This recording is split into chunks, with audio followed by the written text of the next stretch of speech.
Hey guys, here we are, Monday night, 8:30 with me again, Neil the Deal, the one and only. Nice to see you. I haven't seen you for a couple of weeks.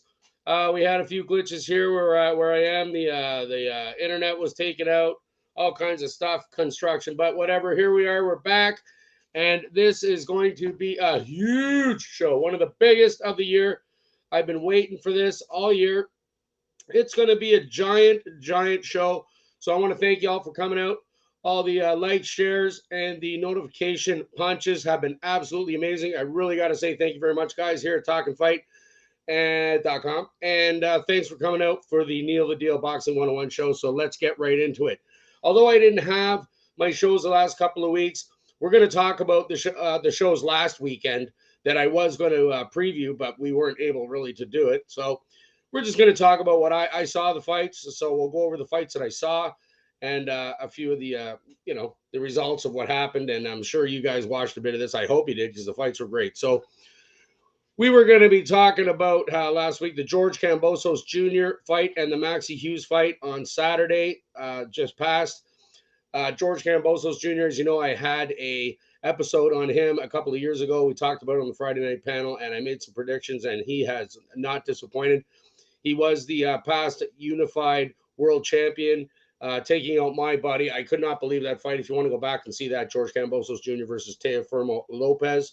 Lopez is my number one fighter. I love Lopez, and real shocker. So after that, I did give George a chance. He's had a couple of good fights. He got robbed in one fight against Taylor. He had some rough outings over there against Haney, but now they're bringing him back with the Maxi Hughes fight. So on Saturday, it was a great fight, real close. There was a lot of controversy though. There was there was a lot of people in the crowd and a lot of people talking about it that they feel that Hughes actually got robbed. Now we're going to talk about that. Cambosos Jr. is probably a bigger name. Obviously, in the boxing world, these promoters want to have the big names up there. They bring in the big crowds, the big money, all the stuff that makes boxing what it is.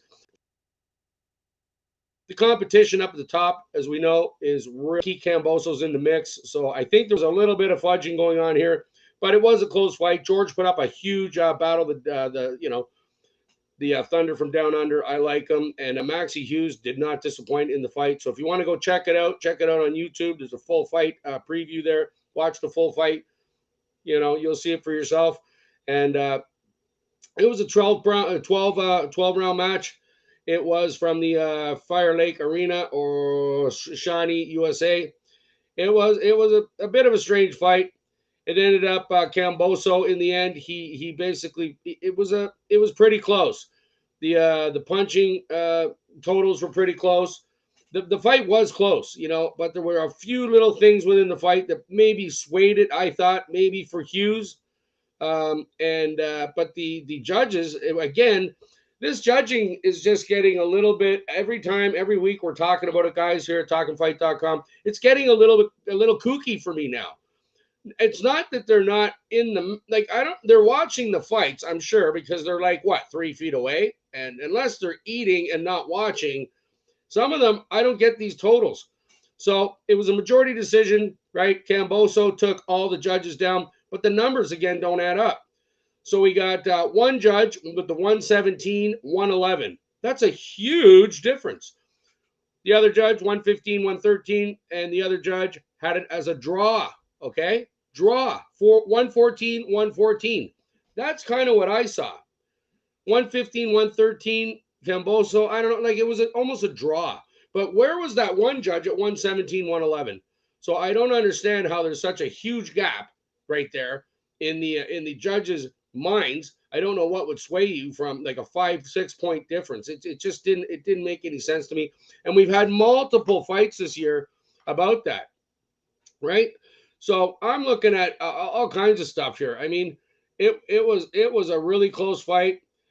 Even the announcers were saying that the 117, 111 judge, not to name any names, they said that Camboso should put him on his Christmas list.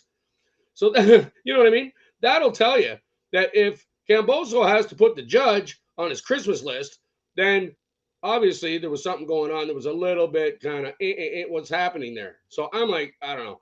These guys, they make up their own mind. Who knows what's going on? All judges are different. Obviously, they see fights differently, but when you have that big of a gap, it's I don't know. We'll just keep talking about that kind of stuff, blah blah blah blah blah. Anyways, so I did take Cambozo in the fight. I thought he was going to knock him out 7th, 8th round, but again, it went all the way. So I mean, when you're doing your bets, guys, you might want to double down, put a little bit on the knockout, put a little bit on the majority to cover it up, maybe the split decision, whatever you guys want to do. But take Cambozo in the fight. I had him, so that is a winner.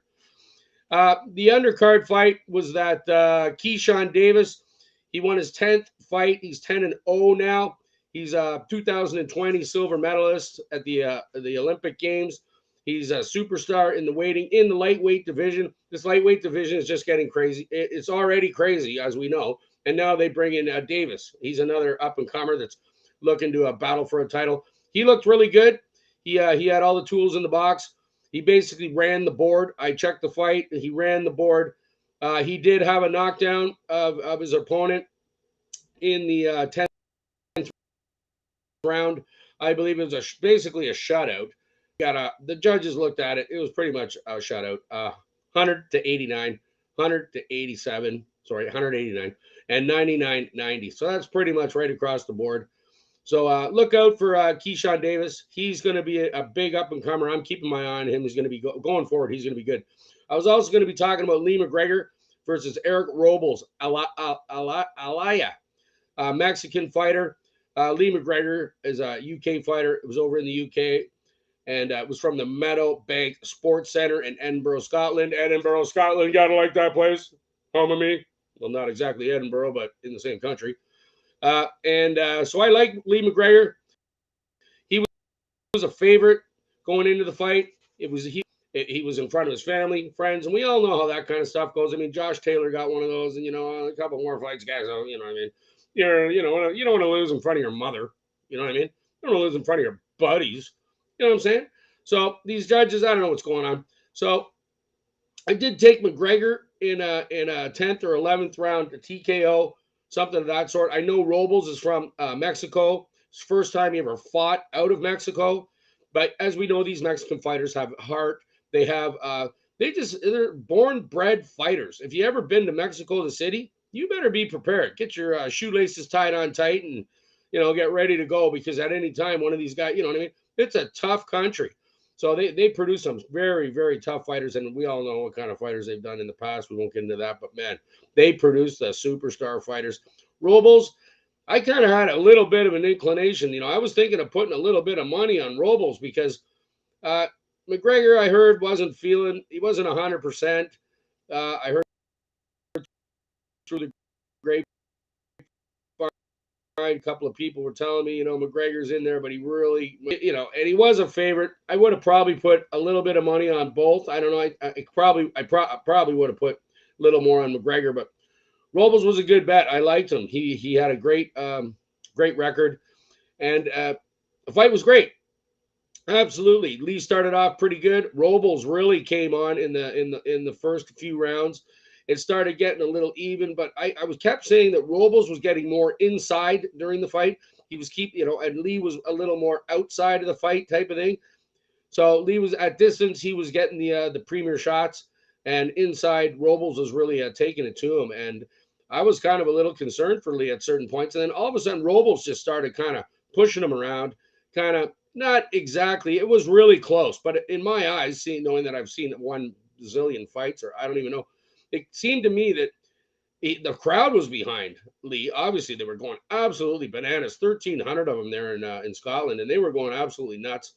They wanted McGregor. They were singing "Flower of Scotland." They were a screaming song. They're like, "Scotland, ye brave!" All kind of crazy stuff. But at the end of the day, it was a stunner, really. So McGregor lost. Wow, in front of everybody. So there's that kind of. It throws my theory out the window. But recently, this has been the trend. You know what I mean? It's a trending thing. Robles, he was victorious. It was really, really close. Judges had it 116, 113, 115, 113, and 115, 113. So that'll tell you that it wasn't a blow up by any means. I think McGregor, if he figures out what his deals are, he's got a few issues going on, I guess, this, that, that's his business, not my business. But he lost at his stunner at home in front of his mom. So he's, I don't know. He's not too happy. He wants a rematch. I understand that's in the works, or that was something that was going on. And I think that's probably going to happen, even though McGregor had decided a couple years ago maybe he was thinking of retirement. But I don't think so. I think he's going to go. He's only 26 years old. I think he's going to keep going. He's got a lot of he's in the Josh Taylor stables over there. They train and stuff out of the same gyms. And I think he'll just pull up his kilt, so to speak, and his sulks. And then therefore, get the bagpipes going. And the next one around, he's going to show up a little better. And but this one, he just didn't have his best performance. So it's a shame when you do it in front of family and friends. But things happen. It's boxing. It's fighting. It is what it is. And those Mexicans, never underestimate a Mexican. I'm telling you. So that was kind of a surprise to me. He wants to redeem himself. So we'll keep our eyes on that. And that's about it on that fight. Move on to our show for this week and this weekend. Man, this is the monster of the year. This is what everybody's been waiting for. I guess I don't really have to talk about it because it's like a huge buzz. It reminds me of back in the day when I was a kid and there was like Leonard Hearns, 81. All right. Then you had like the other ones I can remember were like Pacquiao and Mayweather. Mayweather and Pac-Man. That was these are like massive, huge fights. I mean, Oscar De La Hoya and Felix Trinidad. That was like the same. The buzz in the air was just buzzing. Everybody was just talking about it, and they're talking about this one. They have been for 2 years. It's taken 2 years to pen this one, and it's going to go down Saturday night, the 29th, 2023 of July, and I think this is going to be a monster fight. There are some things that I personally have been following about the fight. And we're going to go over that, where it is, and this and that. And again, if you just tuned in, it's Boxing 101 here with me, Neil the Deal. Thanks for coming out. Thanks for the support. Hope you guys are having fun. And we're going to talk about the monster that's coming up this weekend. And there's some other monsters. So let's go over those quick, and we'll let you get back to whatever you're doing. All right. So big fight here. Hugely anticipated. I call it a super bout.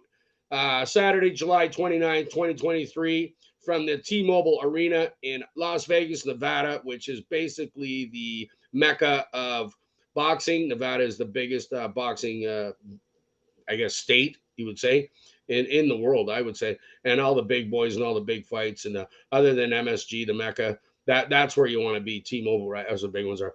And it will be the hugely anticipated Errol Spence Jr. versus Terence Crawford. This one has really been a buzz. Even guys in the division that have to fight these guys because they're in this, and even some of them are friends and friends. The big boys are coming out with their predictions, and I'm really intrigued. It's one of those really intriguing fights where really anything can happen. It's going to depend on a lot of things because both guys are spectacular fighters. There's absolutely nothing. They got everything going. What I would say, Spence, he's a high-end pressure fighter. He's got a devastating right hand, and then he throws that body shot, left hook to the body. Terence Crawford is amazing. He can go in, out. His defense is okay. Spence's defense is okay, but I think their offense, this is going to be a barn burner. Like you're going to see some fists flying in this one, and these guys can take a punch. And they're definitely going to go at it. So it's going to be a really exciting time.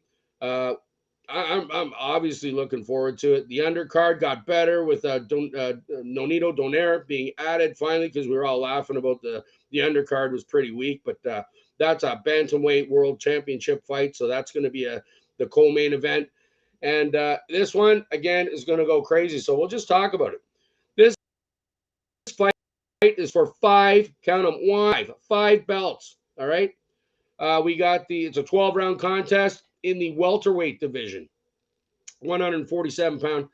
So we're going out for their battle. This is 5 belts. This is unprecedented type of stuff. So the IBF World Welterweight Championship All right, is one belt, WBA Super World Welterweight Championship, WBC World Welterweight Championship, WBO World Welterweight Championship, and the vacant ring welterweight championship belts are all on the line. So it's basically give it all you got. If this is it, this is where you gotta show up. This has got to be your best fight of your career. This is where you're gonna be either going down in history Hall of Fame, or you're gonna be basically climbing the ladder. I mean, these guys won't quite climb the ladder, but one of them is gonna be very, very disappointed, and both of them are absolutely devastating.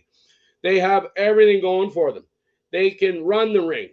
Crawford is amazing on his feet. He's agile. He's fast. He once he gets an opponent in hurt, he's a finisher. So you got to be careful with Crawford. He really impresses me every time I see him. Every like the last 5-6 fights, I was just shaking my head, going, "Man, this guy is like really kicking butt."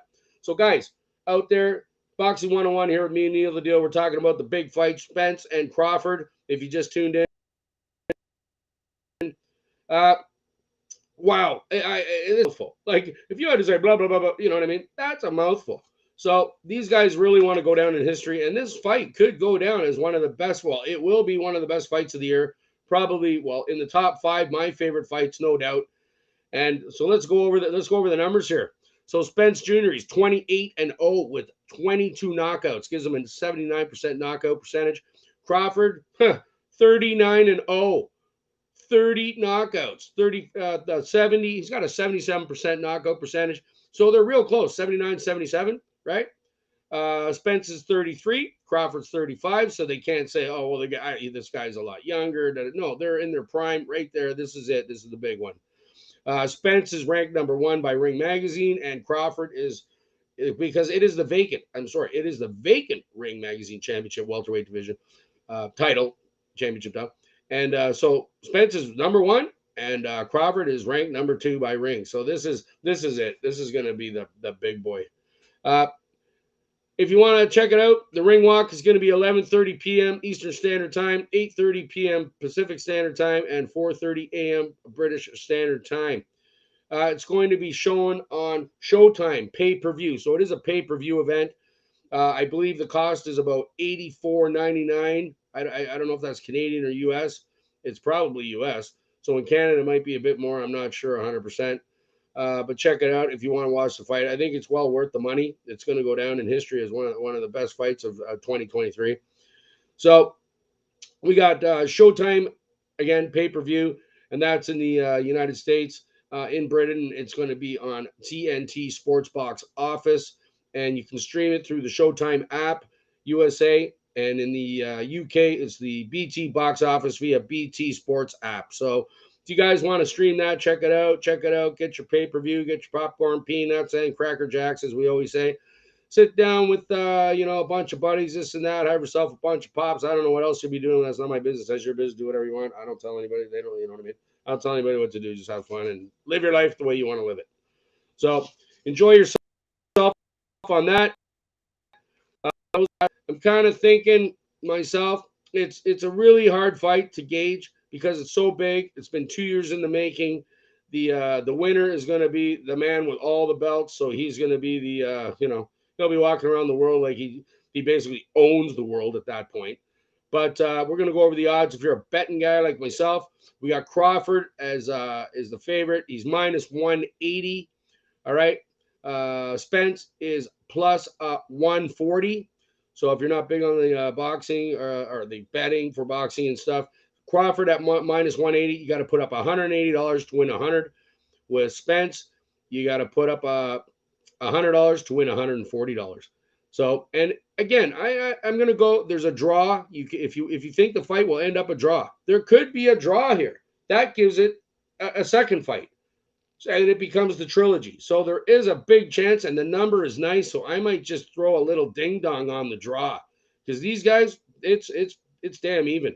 There's no clear winner here, and the draw price, if you're a betting man, is plus 1,300. So you bet down 100, and you got 1,300 for the draw, and it's not a bad bet in my mind. I don't know. I just kind of see it so close. There's a lot of factors, like I say, going to be involved. I think Spence is a little more of a pressure fighter. He doesn't have much defense. He's an absolute super talent. Crawford, the same thing. He's a pressure fighter, but he does have the ability to run around the ring. If Spence can control that, uses right, and I said the body shots. If he can wear down Crawford, that's going to be the key for me. You got to wear this guy down. But I don't know. These guys are in such supreme shape. I don't know if that can actually even happen. But that I think is going to be it. And Crawford, again, if he gets Spence hurt at any time, he's a finisher and he will finish the fight. So this is what I'm saying. It's really going to be interesting on how this is going to go. Both guys, I don't know. I'm going to say, I think I'm going to take Spence. I'm going to go with the underdog. I like Spence. I think that Crawford is a little overrated. Just a nick. He's kind of got a bigger chip on his shoulder. I think Spence kind of just he knows that, and they both know. But if he can wear him down, because the fight is not going to be over in 1 or 2 rounds. There's no, I don't see any of this happening. Once you get into those later rounds, and if he can continually hit him with those body shots and get clean body shots, like real good hooks to the body, just shots, even solar plex shots, uppercuts with body. That's what I'm saying to Spence, because his head work is fantastic. So if he can wear down Crawford, I'm going to take Spence on the slight, underdog. I'm going to throw down 100 or 200 or 300, I don't know, on Spence, and hopefully you guys, check out what it is. That's just my opinion, So we'll take Spence Jr. at plus 140, and it like I said, it's going to go down in history as one of the best, right? So we're going to talk a little bit about some of the other fights now. That is the biggest fight of the weekend. I can't wait. But there are some big fights on the undercard. I said was Nonino Donaire is fighting for the bantamweight championship of the world. I believe it's WBC. I'm not 100% sure. But you guys can check that out. But there is another big fight Tuesday, tomorrow, July 25th, 2023. One of my episode on him a couple of years ago. I had thousands and thousands of views because of him. He's one of my favorite fighters. He's in the top 10 of mine for sure. That is Naoya Inoue from Japan. He's going to be fighting Stephen Fulton, the champion, in the it's a super bantamweight division. There's a couple of belts on the line. We're talking, I think it's WBO, WBC. I'm pretty much, let's just see what we got here. I believe, yes, there is a couple of belts. It's a huge fight. Yeah, WBC, WBO, super bantamweight belts are on the line. And that fight, Inoue has been absolutely fantastic. He's a 4-belt winner in the bantamweight division. He holds all the belts. He's moved up a little bit into the super bantamweight division for this one. Stephen Fulton is a fantastic fighter. Don't take anything away from him. Their records are crazy. Fulton is 21-0. You know what I'm saying? He has never lost. Naoya Inoue, my buddy there, is 24-0. So these are two undefeated guys going head to head. It's going to be at the Ariake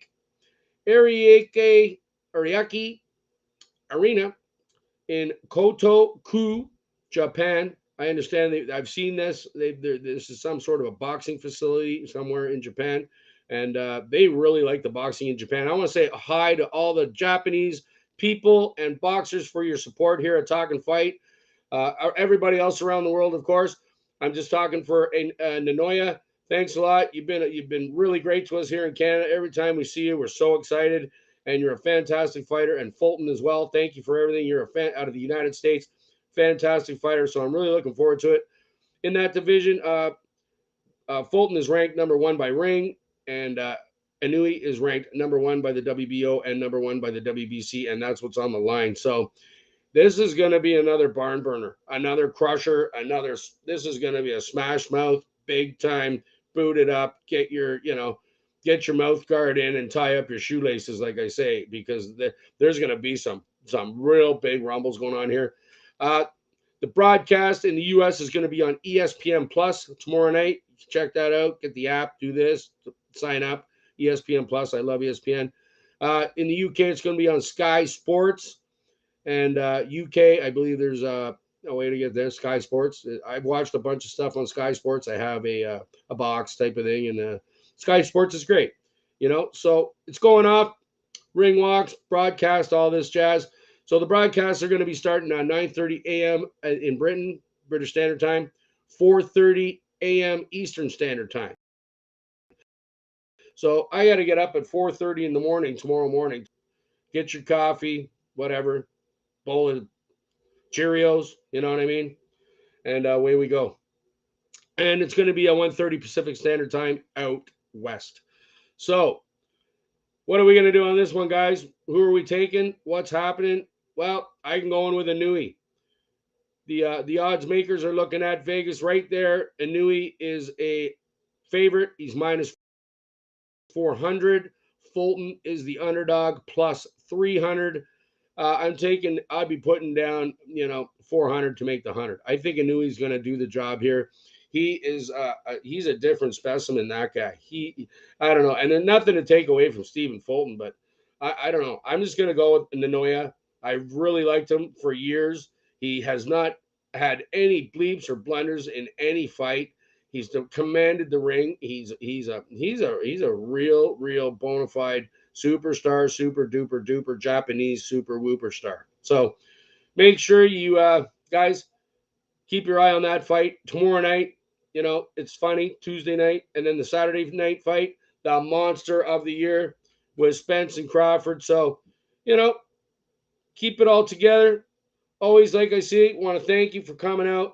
Hopefully everything goes well. I'm taking Inui and I'm taking Spence, and we'll see how it goes. We'll see you again. Two-time world champion, WBA, my buddy Tim Witherspoon. How you doing, Tim, if you're watching? We'll see you on Friday. Yeah. So this will be interesting. We have been talking about this for about a year, all of us. So here it is. It's coming down a couple of days. We're all looking forward to it. Take care of yourselves, guys. Like I always say, get better, not bitter. Neil the Deal. We'll see you on Friday. Take care. And Monday, 8:30 right here, p.m. Eastern Standard Time, talkinfight.com. Thanks a lot for coming out. We'll see you again. Enjoy the fights.